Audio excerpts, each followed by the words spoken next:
আসসালামু আলাইকুম। যশোর বিজ্ঞান ও প্রযুক্তি বিশ্ববিদ্যালয়ের জেনেটিক ইঞ্জিনিয়ারিং অ্যান্ড বায়োটেকনোলজি বিভাগের ছাত্র আমি। আমার নাম নাসিরউদ্দিন বাদল।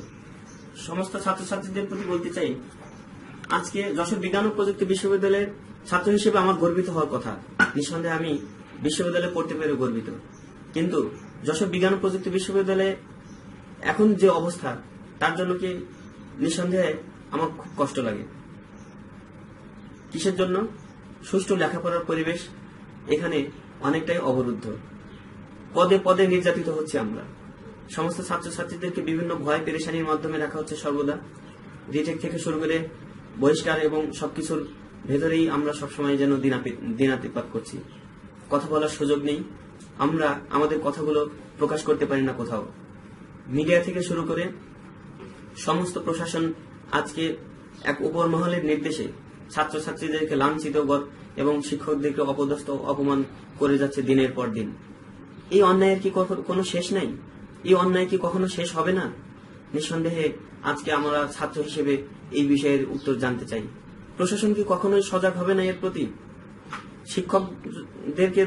শিক্ষকদের মাধ্যমে ছাত্রছাত্রীদেরকে বিভিন্ন সময় ভয় দেখিয়ে পুলিশ প্রশাসনের মাধ্যমে ছাত্রছাত্রীদেরকে ভয় দেখিয়ে এবং বিশ্ববিদ্যালয়ের প্রশাসন ছাত্রছাত্রীদেরকে প্রহসনমূলক আচরণের মাধ্যমে যেই ভয় ধরিয়ে দিচ্ছে, জাতীয় জীবনে কি এর কোনো ইফেক্ট পড়বে না? নিঃসন্দেহে পড়বে। সমস্ত ছাত্রছাত্রীরা আমরা এই অন্যায় মানি না, আমরা এই অন্যায় মানব না। আমরা আমাদের কথাগুলো বলে যাবই। হয়তো আজকে আমার এই কথা কারো কাছে যদি না পৌঁছায়, আকাশে বাতাসে এই কণ্ঠ ধ্বনিত হবে, একদিন সমস্ত ছাত্রছাত্রীদের কাছে আমার এই কণ্ঠ পৌঁছে যাবে। হয়তো তখন আমি থাকবো না, আমি ছাত্র হিসেবে আর হয়তো মাথা তুলে দাঁড়াতে পারবো না কোনোদিন। কিন্তু নিঃসন্দেহে এক সময় আমার এই সত্য প্রকাশ হবে। এক সময় আমরা বিশ্ববিদ্যালয়ের প্রশাসনের প্রহসন এর জাল ভেদ করে আমরা বেরিয়ে আসতে পারবো। নিঃসন্দেহে আমরা আমাদের অধিকার সেগুলো আমরা ছিনিয়ে আনতে পারবো। সমস্ত ছাত্রছাত্রীরা, এই ছাত্রত্ব যেটা আমার প্রাণ, আমাকে পরিচয় করে দিয়েছিল বিশ্ববিদ্যালয়ের সাথে, হয়তো এটা নিয়ে আমি আর গর্ব করতে পারি না। এই কারণে যখন আমি কথা বলতে যাই, আমার কণ্ঠ চারপাশ থেকে রোধ করতে দেয়া হয়, আর সম্মানিত শিক্ষকরা সেটাকেই শুধুমাত্র সাপোর্ট দিয়ে যান, কোন রকমের লজিক ছাড়া, শুধুমাত্র প্রশাসনকে সহযোগিতার জন্য। আজকে আমরা এই নিপীড়িত নির্যাতিত সমস্ত কিছুর ভেতর থেকে বেরিয়ে আসতে চাই। বাংলাদেশ সরকার, মাননীয় শিক্ষামন্ত্রী, প্রধানমন্ত্রীর কাছে আমাদের অনুরোধ, যশোর বিজ্ঞান প্রযুক্তি বিশ্ববিদ্যালয়ে ছাত্রদের কণ্ঠ রোধ করে দেওয়ার যে প্রচেষ্টা চলছে, প্রশাসন যে ভয়াবহ অন্যায় নির্যাতন চালাচ্ছে, ছাত্রছাত্রীদেরকে লাঞ্ছিত করলেও যে একজন তৃতীয় শ্রেণীর কর্মচারীর বিচার হচ্ছে না, এই বিচার আমরা কার কাছে দেব? নিঃসন্দেহে আজকে আপনাদেরই দেখতে হবে। এই বিশ্ববিদ্যালয়ের সর্বোচ্চ প্রশাসন, রাষ্ট্রপতি, আপনার প্রতি আমরা দৃষ্টি আকর্ষণ করতে চাই। মাননীয় রাষ্ট্রপতি, আপনার বিশ্ববিদ্যালয়ে যখন এরকম ভয়াবহ ঘটনা ঘটছে, লাঞ্ছিত করার, নির্যাতিত করার, অপমানিত করার এবং আমাদেরকে বিভিন্ন ভাবে পদে পদে অপদস্থ করার, এর বিচার কি কখনো হবে না? নিঃসন্দেহে সর্বোচ্চ প্রশাসন এই বিষয়গুলো আমলে নেবেন। আমরা চাই শান্তিপূর্ণভাবে পড়ালেখা শেষ করে মায়ের বুকে ফিরে যেতে, দেশের তরে কাজে নেমে পড়তে এবং সমস্ত কিছুর ঊর্ধ্বে আমাদের এই দেশকে ভালোবাসতে। যারা আমাদেরকে শিক্ষা দিতে পারছে না, যারা আমাদের বিরুদ্ধে প্রশাসনকে কাজে লাগাচ্ছে, তাদেরকে আমরা আমাদের একটি বার্তা দিয়ে দিতে চাই। ছাত্রদেরকে লাঞ্ছিত করে কখনো দমিয়ে রাখা যায়নি, ছাত্রদেরকে অপমানিত করে কখনো দমিয়ে রাখা যায়নি। প্রশাসন যত শক্তিশালী হোক, সত্যের জয় হবেই, সত্যের জয়ই হবে।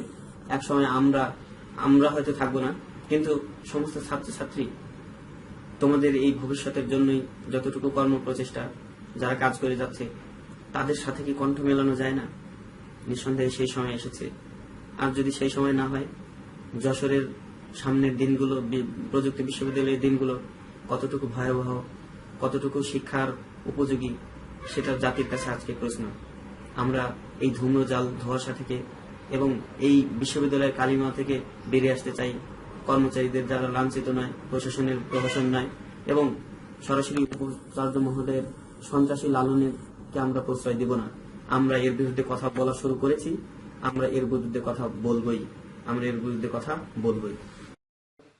যশোর বিজ্ঞান প্রযুক্তি বিশ্ববিদ্যালয়ের সমস্ত সাধারণ শিক্ষার্থীদের প্রতি বলছি, আজকে হয়তো আমি তোমাদের মাঝে আর বেশি দিন থাকবো না, হয়তো আমি বহিষ্কৃত হয়েই যাব এখান থেকে। সত্যের পথে থাকার জন্য উচ্চ মহল থেকে শুরু করে সবার ষড়যন্ত্রের শিকার হয়ে আমাকে চলে যেতেই হবে এখান থেকে, কোনো রকম ডিগ্রি ছাড়াই।